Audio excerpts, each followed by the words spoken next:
Hey les petits potes, avant toute chose je voulais vous dire merci pour l'accueil que vous avez fait pour la première partie de ma nouvelle Mangatech. Et malgré le fait qu'on n'ait pas parlé de manga dans cette partie, j'étais pas sûr que ça vous plairait. Et au final, vous avez été à fond dessus et ultra bienveillant et ça m'a fait beaucoup de bien de lire tous vos retours. Encore merci, et maintenant il est l'heure de se replonger dans mon univers. C'est parti.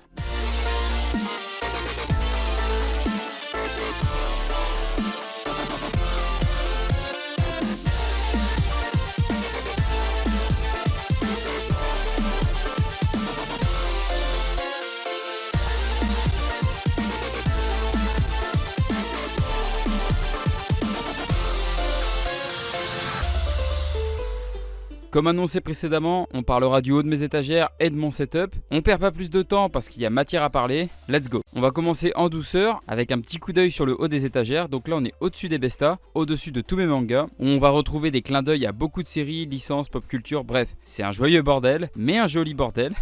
On commence avec le très célèbre champignon power-up de Mario Bros. Je pense pas avoir besoin de le présenter plus que ça. Juste derrière, une petite PLV du renard et le petit tanuki. Vient à son tour la Nintendo Wii U, que vous avez sans doute aperçu durant la première partie. On reste chez Nintendo avec la Switch et deux 3DS qui sont cachés sous la guitare de Guitar Hero, qui je trouve est tellement classe au passage. Quitte à parler de jeux de rythme, j'ai également DJ Hero, mais perso j'ai toujours préféré Guitar Hero. Les goûts, les couleurs de toute façon. Un truc un peu plus glauque, alors rassurez-vous, c'est en plastique et ça a été réalisé par une imprimante 3D. Les fans de Pokémon l'auront reconnu, il s'agit du crâne d'un osselet, tout simplement. Acquis récemment, enfin plutôt offert par Lily récemment, la paire de Joy-Con à l'effigie de l'incroyable licence qu'est Zelda, donc pour la sortie de la version HD de Skyward Sword. Donc voilà, elle m'a régalé, elle m'a offert les Joy-Con, ça fait plaisir. Rassurez-vous, là il n'y a que la boîte, les Joy-Con ont rapidement rejoint la vitrine. À droite du crâne d'osselet, un cadeau qui représente beaucoup de choses, même si en apparence il s'agit d'un banal jeu de cartes sur le thème de Totoro. En réalité, c'est le premier cadeau que m'a fait Lily, et rien que pour ça, il mérite sa place ici. Et puis de toute façon, Totoro, Miyazaki, ça reste la base, comme n'importe quelle œuvre des studios Ghibli ou Ghibli, dites-le comme vous voulez, c'est un peu le même débat que là ou le Game Boy. Après on a une magnifique affiche de Chainsaw Man qui me donne l'impression d'être une affiche de film et que je trouve tellement classe. Ensuite j'ai le coffret collector de Parasite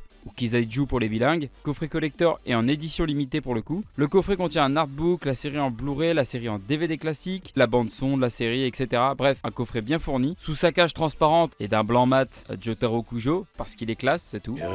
Pour ma part, je trouve que c'est un des JoJo les plus badass de la série. La petite peluche bulle bizarre, juste devant les deux artbooks de Fairy Tail, donc Fantasia et Harvest. Ensuite, étant grand fan, et je le possède depuis des années, mais le disque de duel dans Yu-Gi-Oh!, accessoire iconique de la première série, et outil indispensable pour se la péter auprès des potes quand j'avais 8 ans et demi. Vu qu'on est dans l'univers de Yu-Gi-Oh!, l'objet qui représente le plus la série, je pense, le puzzle du Millennium de Yugi Muto. Les deux combinés font que j'étais littéralement invincible dans les cours de récré. On a également une grosse pop de Pikachu juste devant le classeur de cartes Amiibo Animal Crossing. J'avais commencé la collection, mais vu le prix des paquets de cartes, j'ai vite abandonné. Toujours du Animal Crossing avec les deux frères Melly et Melo, et au-dessus le pack 2DS avec Animal Crossing New Leaf.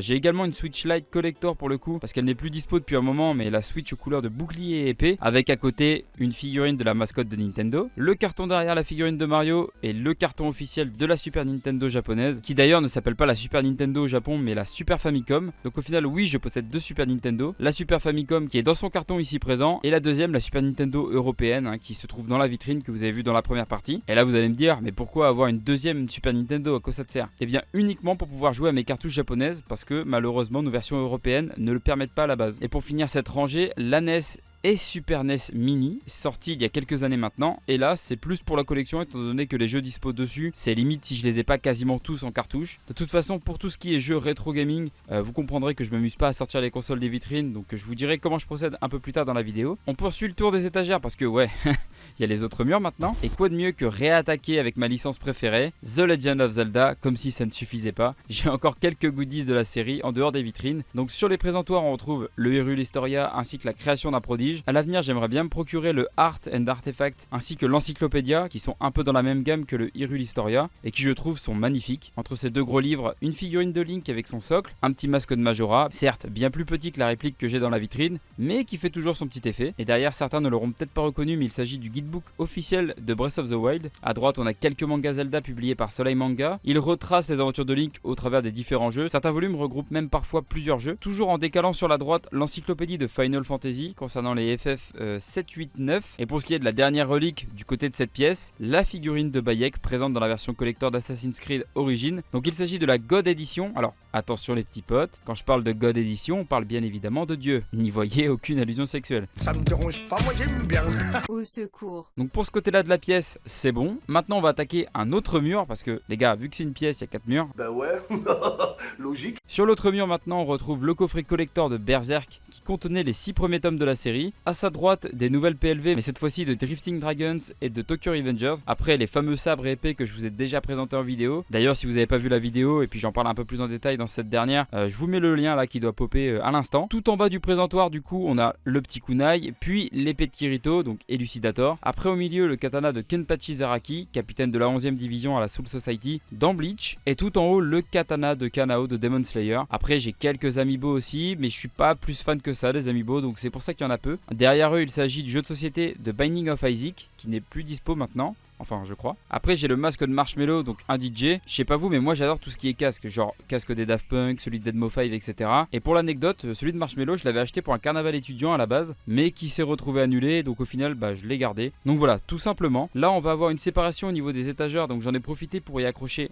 la Master Sword, El Famoso Master Sword, les gars. Après, on arrive sur le haut des dernières étagères, donc avec 2 caisses tout droit tirées du célèbre jeu Crash Bandicoot qui contient plusieurs goodies. Mais je vais pas vous le cacher, je les ai surtout achetés pour leur aspect. Sur le côté, on a 2 bouquins parlant des consoles de salon et des consoles portables, des prémices jusqu'à celles d'aujourd'hui, donc elles y sont toutes répertoriées. Le fameux gant de Thanos qui me permet d'effacer les éventuels haters. Tant qu'on parle de Thanos, j'ai également un buste de lui en impression 3D qui peut être peint, mais j'ai pas assez confiance en mes talents de peintre, donc je pense qu'il restera gris. Derrière lui se trouve l'édition Deluxe de Mutafukaz, une petite PLV d'Iruma à l'école des démons. Enfin, en vrai c'est plus un présentoir qu'autre chose, mais au final il nous sert pas à grand chose si ce n'est maintenir le Death Note. Et là, comme vous l'avez remarqué, on arrive sur le coin Death Note, donc avec l'artbook de la série, puis l'intégrale de l'animé à ses côtés. Pour ce qui est du manga Death Note, évidemment qu'ils sont rangés avec les mangas. De toute façon, il n'y a aucun manga en dehors des étagères Besta, hormis les mangas Zelda que je vous ai présentés juste avant. Donc voilà, tout le reste est rangé à sa place, les gars. Comme ça, c'est carré. Comme tout à l'heure, on a à nouveau des PLV Tokyo Revengers parce que Lily, c'est une grosse fan. Et là, maintenant, on va sortir de l'univers des mangas pour parler d'une licence cultissime, une masterpiece de la pop culture.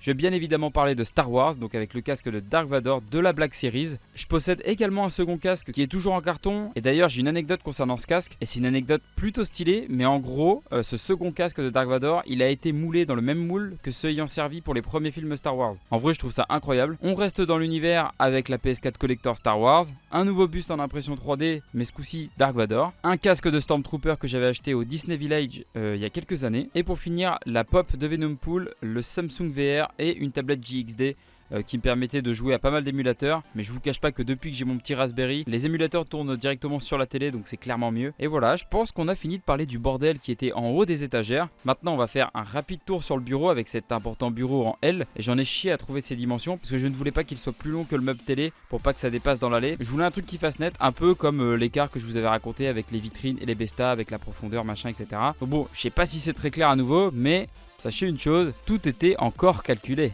La petite plante, enfin fausse plante qui rend plutôt bien et qui vient ajouter une touche de verdure dans la pièce. Après là, j'ai ma petite télé avec ma Switch qui est censée me servir d'écran pour jouer durant les streams Switch. Mais pour le moment, avec les soucis que j'ai rencontrés, avec les saccades, etc., c'est pas le cas, je le mets un peu de côté. Et à gauche, mon écran Samsung avec une assez bonne définition, même s'il a quelques années. Il est toujours aussi performant et le jour où je change, je verrai sûrement à prendre 2 écrans, surtout pour le confort, pour les montages, le stream, etc. Ensuite, et l'outil qui vous permet de m'entendre, mon micro, donc le NT USB de Rode. Jamais eu aucun souci avec ce micro, c'est un investissement certes, il n'y a pas photo les gars, il remplit son rôle à la perfection. Et pour la partie gauche du bureau, il y a le PC portable de Lily avec sa tablette graphique. D'ailleurs c'est avec cette dernière que Lily a refait toutes les expressions de mon chibi dernièrement. Et pour finir, la plus grosse pièce du setup, ma tour, donc que j'avais composée sur Megaport il y a presque 2 ans maintenant. Donc j'avais sélectionné mes composants, ils me l'ont assemblé puis expédié directement chez moi. Après j'ai pas de partenariat avec eux, mais en vrai voilà, c'était des composants plutôt de bonne qualité qui m'ont mis à l'intérieur. Franchement les prix était plus que réglo, donc voilà, sur ça j'ai pas grand chose d'autre à dire. Maintenant on va se pencher un peu plus sur la config. Donc là j'ai actuellement un processeur AMD Ryzen 5 que je changerai à l'avenir parce que je le trouve pas assez puissant, et là pour le coup c'est uniquement de ma faute. Si j'avais su, j'aurais pris un processeur bien plus puissant parce que le logiciel de montage que j'utilise, donc Sony Vegas Pro 17, je pensais pas, mais ça pompe énormément de ressources. Après pour ce qui est de la RAM, j'ai une barrette de 16 Go de RAM avec possibilité d'en remettre une deuxième. Et ça c'est grave cool, donc si je veux passer à 32 Go de RAM, eh bien je peux. En carte graphique, c'est loin d'être la dernière, c'est la GeForce GTX 1660, mais qui en vrai me suffit largement à faire tourner n'importe quel jeu. Après pour ce qui est de l'extérieur de la tour, donc j'ai pris un boîtier classique, enfin j'ai surtout pris un boîtier avec beaucoup de ventilo, parce que pour ce genre d'engin, t'as clairement intérêt d'avoir de quoi refroidir tout ça. Au total il a 5 ventilateurs, donc voilà pour les grandes lignes. Je vais pas rentrer plus que ça dans les détails, parce que je pense que vous n'êtes pas intéressé par les watts du boîtier d'alimentation, ou même la consommation en énergie de la tour. Je pense que bon, ça on s'en fout. Maintenant qu'on a fini la partie bureautique, on va pouvoir finir la vidéo avec le coin télé, coin très reposant avec le petit canapé, pas trop grand pour pas manger trop d'espace sur la pièce. C'est pourquoi j'ai juste cherché un canapé de place. À la base je l'ai conçu pour jouer tranquille à la PS4, la Switch, émulateur, etc. Mais au final ce petit coin on l'utilise quand même de temps en temps pour mater des animes, Netflix, YouTube. Et en vrai là où je me suis fait avoir, c'est quand j'ai commandé la télé, je me rendais pas du tout compte de la taille. Et pour que vous ayez un ordre d'idée, mon ancienne télé, et qui est actuellement dans le salon, fait 107 cm, alors que celle-ci en fait 164. Alors bon, autant vous dire que j'ai tout de suite vu la différence. Et là pareil, j'aurais pu prendre encore plus grand, mais le problème c'est que déjà d'une, ça rentrait plus dans la voiture, et de deux, c'est que le passage sur la droite aurait été minuscule, donc pas du tout pratique pour accéder au fond de la pièce. Et finalement je me dis que c'est déjà suffisamment grand. Donc voilà pour la deuxième partie de la Manga Tech. Encore merci pour l'accueil de la première partie, j'espère que vous serez aussi présents sur cette deuxième. La prochaine sera la troisième et dernière partie de ma Manga Tech, où là on parlera uniquement des mangas présents ici. Juste pour info, c'est plus de 3700 mangas, donc voilà, j'en dis pas plus les petits potes. Pensez au petit like, à l'abonnement et surtout le petit commentaire pour soutenir et me donner votre avis sur tout ça. Je vous fais des bisous les gars, je vous dis à très bientôt, c'était Koa. Allez, ciao ciao.